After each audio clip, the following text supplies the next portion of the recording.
ನಮಸ್ಕಾರ ವೀಕ್ಷಕರೇ, ಬನಶ್ರೀ 24x7 ಚಾನಲ್ಗೆ ಸ್ವಾಗತ. ಬನ್ನಿ ಇವತ್ತಿನ ಬಿಗ್ ಬಾಸ್ನ ವೋಟಿಂಗ್ ರಿಸಲ್ಟ್ ಏನಂತ ನೋಡೋಣ. ವೀಕ್ಷಕರೇ, ಹನುಮಂತ್ ಅವರಿಗೆ ಬಿದ್ದ ಓಟನ್ನು ಕೇಳಿದರೆ ಶಾಕಾಗಿ ಹೋಗ್ತೀರ. ಬರೋಬ್ಬರಿ 1,50,00,000 ಓಟನ್ನು ಪಡೆದು ಮುಂಚೂಣಿಯೊಳಗಿದ್ದಾರೆ ಹನುಮಂತ್ ಅವರು. ಅವ್ರನ್ನ ಮೀರಿಸೋಕ್ಕೆ ಯಾವ ಸ್ಪರ್ಧೆಯಿಂದನೂ ಸಾಧ್ಯ ಇಲ್ಲ. ಆ ಥರ ವೋಟಿಂಗ್ ನಡೀತಾ ಇದೆ. ವೀಕ್ಷಕರೇ, ವೋಟಿಂಗಿಗೆ ಇನ್ನೂ 20 ತಾಸುಗಳ ಕಾಲಾವಕಾಶ ಇದೆ. ಅಂದರೆ ಶನಿವಾರ ಬೆಳಗ್ಗೆ 11 ಗಂಟೆವರೆಗೂ ವೋಟಿಂಗ್ ಅವಕಾಶ ಇದ್ದು, ಬೆಳಗ್ಗಿನ ವೋಟಿನ ಪ್ರಕಾರ ಸುಮಾರು 2 ಕೋಟಿ ದಾಟಬಹುದು ಹನುಮಂತ್ ಅವ್ರ ವೋಟಿಂಗ್ ಅಂತ ಅಂದಾಜು ಮಾಡಲಾಗಿದೆ. ಇಷ್ಟೊಂದು ಓಟ್ಗಳನ್ನ ಪಡೆದು ಈ ಸಾರಿ ಸ್ಪರ್ಧೆಗೆ ಇಳಿದ ಪ್ರಪ್ರಥಮ ಸ್ಪರ್ಧಿ ಹನುಮಂತ್ ಅವರು ಅಷ್ಟೊಂದು ಜನಪ್ರಿಯತೆಯನ್ನು ಗಳಿಸಿದ್ದಾರೆ. ಈಗ 2ನೇ ಸ್ಥಾನದಲ್ಲಿ ತ್ರಿವಿಕ್ರಮ್ ಅವರಿಗೆ ಬಿದ್ದ ಓಟುಗಳು 1,29,00,000. ಅವರು 2ನೇ ಸ್ಥಾನದಲ್ಲಿದ್ದಾರೆ. ವೀಕ್ಷಕರೇ, ಹನುಮಂತ್ ಅವ್ರನ್ನ ಮೀರಿಸೋಕ್ಕೆ ಸಾಧ್ಯನೇ ಇಲ್ಲ. ಆ ಥರ ವೋಟಿಂಗ್ ಹನುಮಂತ್ ಅವರಿಗೆ ಬೀಳ್ತಾ ಇದೆ ಈ ಸದ್ಯದ ಮಟ್ಟಿಗೆ.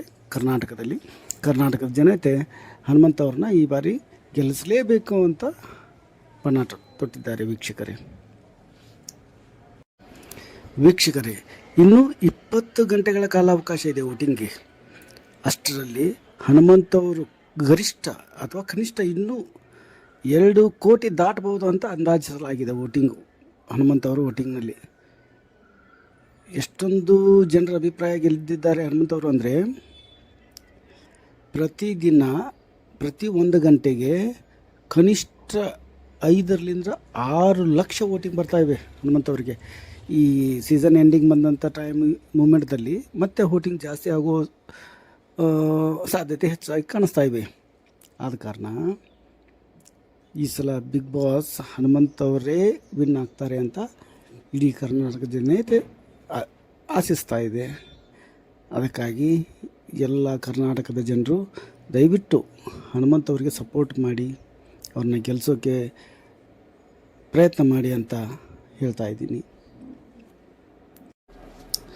ವೀಕ್ಷಕರೇ, ಸೀಸನ್ 11ರ ಫಿನಾಲೆಯಲ್ಲಿ ಇಷ್ಟೊಂದು ಅಭೂತಪೂರ್ವವಾದಂಥ ಓಟನ್ನು ನೀಡಿ ಹನುಮಂತ್ ಅವ್ರನ್ನ ಬೆಳೆಸ್ತಿರೋದಕ್ಕೆ ತಮಗೆಲ್ಲರಿಗೂ ಧನ್ಯವಾದಗಳನ್ನು ಹೇಳೋಕ್ಕೆ ಇಷ್ಟಪಡ್ತೀನಿ. ವೀಕ್ಷಕರೇ, ದಯವಿಟ್ಟು ಇಡೀ ಕರ್ನಾಟಕದ ಜನತೆ ಒಬ್ಬ ಸರಳ ಮುಗ್ಧ ಜೀವಿಗೆ